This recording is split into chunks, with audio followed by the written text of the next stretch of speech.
Arvis approaches the battlefield much the same way he approached his rulership, by having others do his work for him. Greetings and salutations, my name is Deltran. Help me build killing machines so that you can dominate in PvP and special hero maps. If you want help earning all the orbs, feathers, and heroes the game throws at you every week, consider subscribing. Let's get his digits. 148 BST, which is pretty much normal for a mage. Really pathetic hit points. Pretty decent attack, honestly. And, yeah, that's pretty much about it. That speed, we're right in the middle, and that's going to cause us our biggest problems, as you'll see here in a moment. Let's take a look at what he swings with Valflame. Yeah, this is pretty nice. It's 2 ploys for the price of 1. Actually, you don't really pay much for it. Well, the SP. Well, anyway, Valflame. It's nice because it will make sure that he can have enough to keep doing what he needs to do. It'll sort of compensate for his hit points, and that's nice. Recovering, it is unique on him, so you won't be able to inherit this on anyone else. It renews him 10 hit points every round, which is really nice. And defense ploy, because, you know, we were missing a ploy, so now we got all the ploys. You schemer, you. Let's take a look at the obituaries. B- for aggressive, and then we sort of go down from there. We don't want to get hit. I'm sure you sort of saw that coming. His defense was really terrible. His hit points are really low, and just because you're getting 10 hit points every round doesn't mean that he's a tank. Regardless, we do nuke quite a few people that are out there. We can also take care of several people because of our speed, but then our speed sort of comes back to show us that we're just really, really slow, especially whenever we are getting retaliated on. We're very weak to archers, certain dagger users, and of course, all the distant counter people just sort of wreck our day. But we do get rid of Hector, which is wonderful.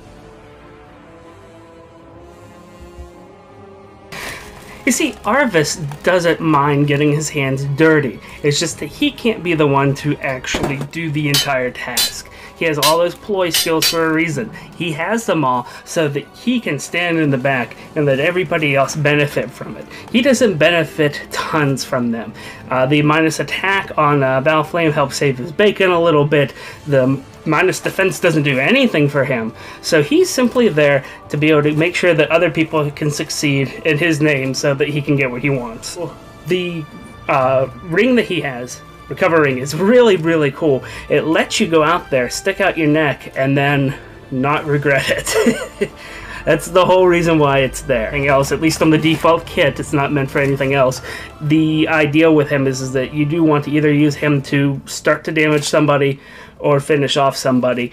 He's not the complete package. He is pretty aggressive. If you give him the defense, he's pretty aggressive at being able to continually make attacks to be able to actually kill units. But he's not going to be one hit killing. It's just, he's just not that kind of a mage. But that doesn't mean he's useless. If you're like, oh, I finally got Arvis, sort of like I am, he's wonderful. He really is. You put him in a team, you give him the support. If you buff him up with some attacks and stuff like that, he'll be able to start taking out a lot more people. He could catch magic attacks, he could go back and forth, and he could pretty much go back and forth the entire combat because of his resistance. I mean, he could catch attacks from pretty much everybody.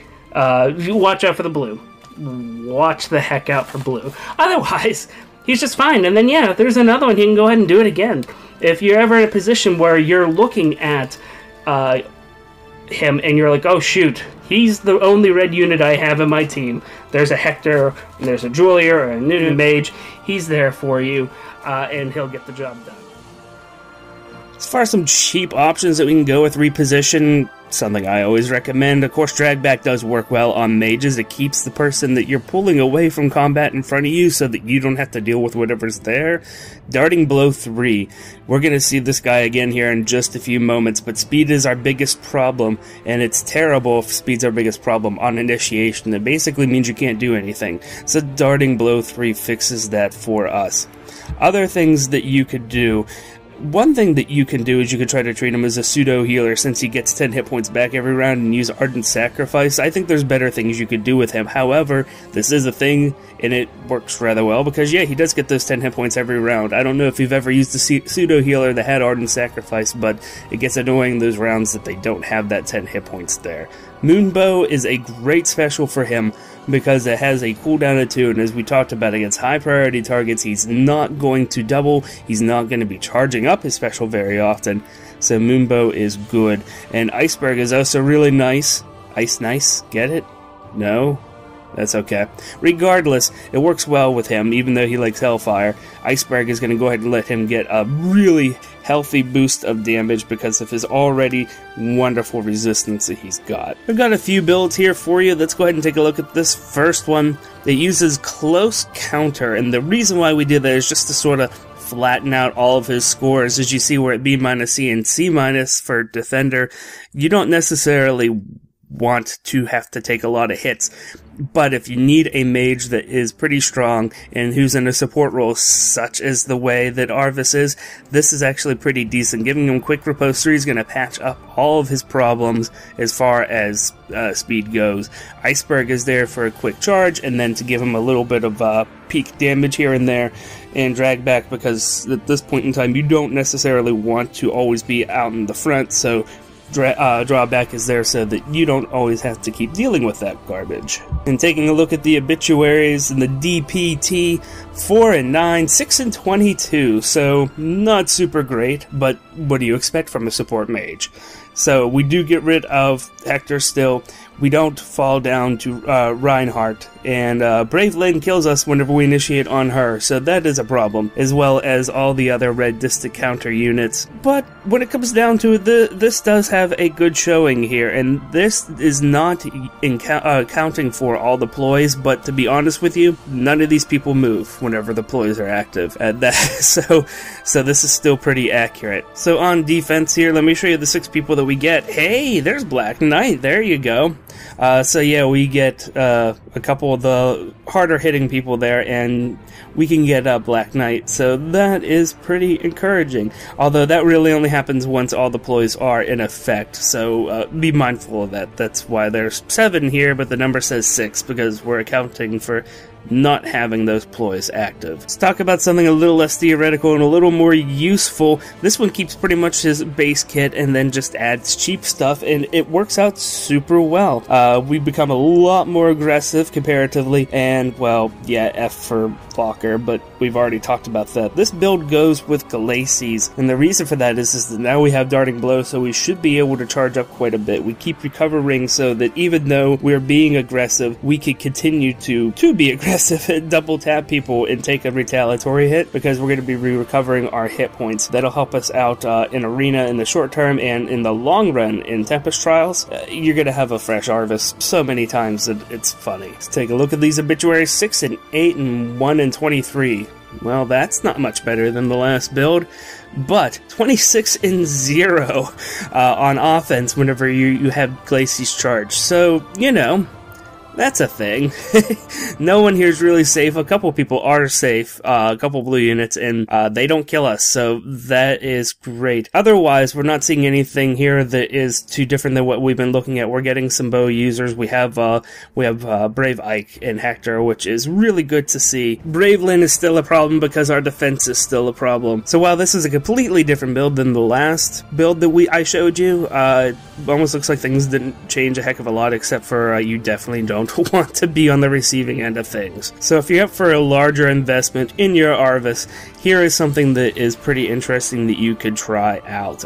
Swift Sparrow 2 gives him the attack he needs, it gives him the defense he needs via speed, and the extra offensive power, without taking away from his other offensive power. Give him Moonbow so that he has some quick turnaround time. You want him having his special trigger as often as possible. Get rid of Recovery Ring at this point in time, and we're going to put in Seal Speed 3. So now it's just funny. The amount of debuff that he can throw around is great, and and he's not going to be one round KOing tons of people, but that's actually where the Seal Speed 3 is coming into play. So let's go ahead and take a look at his DPT here. We're up to 9 and 8 losses on offense, which is really, really nice. We have a good collection of people. Now we can take out Reinhardt doing this, which is great. Yeah, I'm always happy to see Reinhardt fall down. Brave Lynn is still a problem for us. All the distant counter reds are still a problem for us. So once again, you're still a support unit. But this build does give you a lot of great wins against many people in the arena, many people in Tempest Trials, and the idea here is that he's not going to be recovering all by himself anymore, but he is going to be a mage that's going to be able to double a lot of people, severely handicap, if not outright kill now, a lot of melee units, which is what you expect to have out of a mage. So it takes him out of the support role and puts him not exactly in prime time mage position, but it does let him have a lot of power so that he can fulfill that mage spot for the most part and still support everybody with all of his debuffs that he's throwing around. And I think that this basically is as much as the best of both worlds as you can get. Quick note, Rodderblade does, if I know I pronounced that wrong, I'm sorry. He uses it well, but he does not use it as well as Thara. So there's no reason, as far as I'm concerned, to put it onto him and get rid of all the utility that you currently have with Arvis. Just keep Valflame on him, don't worry about switching out his tome, and hey, do me a favor, if I've given you something to chew on, hit that like button. If you like your Fire Emblem information hot and fresh like Grandma's cookies, hit that subscribe button. My name is Deltran. Thank you guys so much, I greatly appreciate all of you. Until next